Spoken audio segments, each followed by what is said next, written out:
Hi, I'm Nazri Shahnaz from Shahnaz International Berhad. We are ID consultants and contractors for hospitals, both private and government in Malaysia.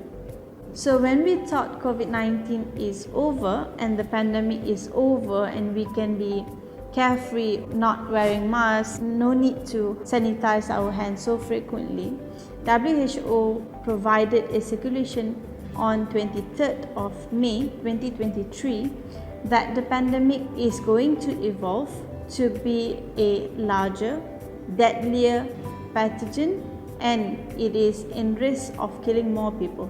So during COVID, we felt helpless, we felt vulnerable, we didn't know how to protect ourselves and our loved ones. And due to that, we have lost almost 6 million people around the world.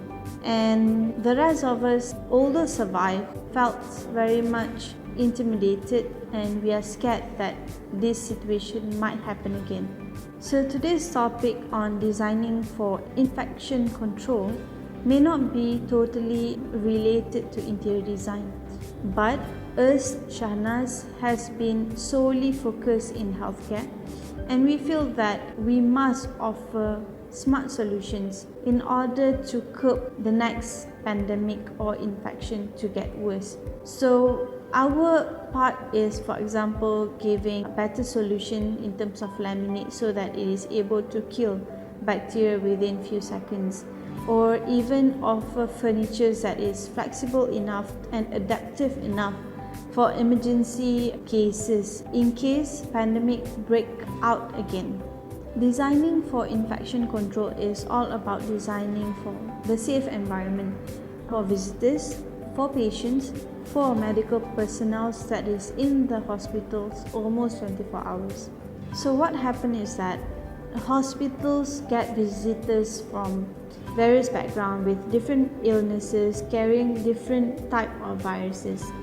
And when they came to the hospital, there are patients with very weakened immunity systems that can get contracted easily. And with that, it multiplies that over and over again over other patients, and then finally you get infected too, doctors and nurses. It becomes such a spiral effect with unbroken chain that one people get sick and the next round there's 3 more other people get sick. And if that's happened in the whole hospitals where patient comes and go, there are tendency that they bring this infection back to their home and other places that they visit.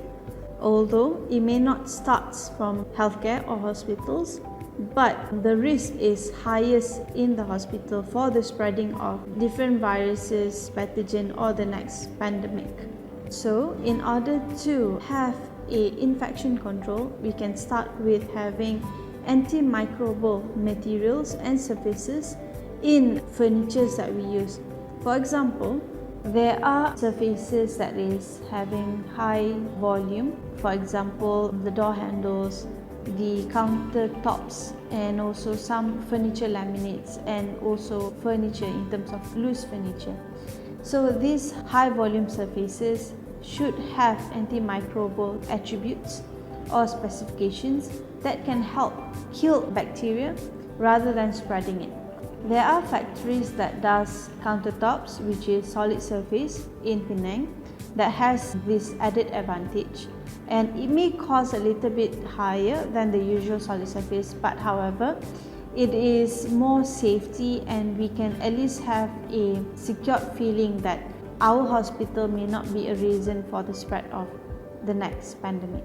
Like I said, some items with antimicrobial finishes or attributes may be slightly higher than the usual ones, but hospital operators and management must decide on what they want to benefit or prioritize first. Is it the cost or the safety and the hygiene of the environment? Next would be ventilations. And ventilation play a role in airborne transmission diseases. Proper ventilations help to dilute and kill pathogens in the system. I'm not worried about new hospitals because that for sure is a new system. But what I'm worried about hospital that existed 15 to 20 years ago might still operate on manual checking, which defeat the purpose. We must move towards digital maintenance schedule or having somebody expert to check frequently on the ventilations and the air conditioning system in the hospital. I shouldn't name the hospital, but there's this one hospital that we visited that called us, and when we checked their system, air conditioning system and ventilation system, it has been broken down past 5 years, and they didn't even rectify, didn't do anything about it. And what's dangerous is that if there is a contamination, eventually the whole hospital needs to shut down. Hand hygiene. Previously, yes, it's drilled in our mind that we need to sanitize our hand as frequent as possible. And it was those times that we even complain of having rashes or having sore hands. But nowadays people forget about that habit. And I don't know whether it's good or it's bad, but I'm sure we cannot have absent-minded on this, because personal hygiene is very important, and it is where if we didn't help ourselves, we would contaminate others. Hospitals should reinforce and also create awareness among patients and visitors to still sanitize when they are in the hospitals. There should be more hand washing stations within the hospitals that is visible to the patients or visitors. Spatial layouts. Those days during COVID, there would be tents in front of hospital entrance to check our temperature, and then if we are actually not feeling well, having fever, we would be moved to another section to be checked before allowed in the hospital. I know this is not happening anymore, but I think there should be some ways for us to check whether or not we are healthy or we are not. So some malls, and also of course it's a practice in airports to have tunnels to check briefly on our temperature if we are feeling well, and I think that should be maintained. Maybe not in the form of tent because it doesn't look good, but in terms of the sophisticated tunnel, yes, we should have it. The idea is that we can identify as fast as we can on patient that is not feeling well versus patient that is healthy. So with this, we can at least mitigate the risk of spreading the pathogens or viruses to others. Isolation room. Yes, in every hospital there is isolation room, either 2 or more numbers. But my idea is that isolation room should not be just dedicated to those solely 2 numbers.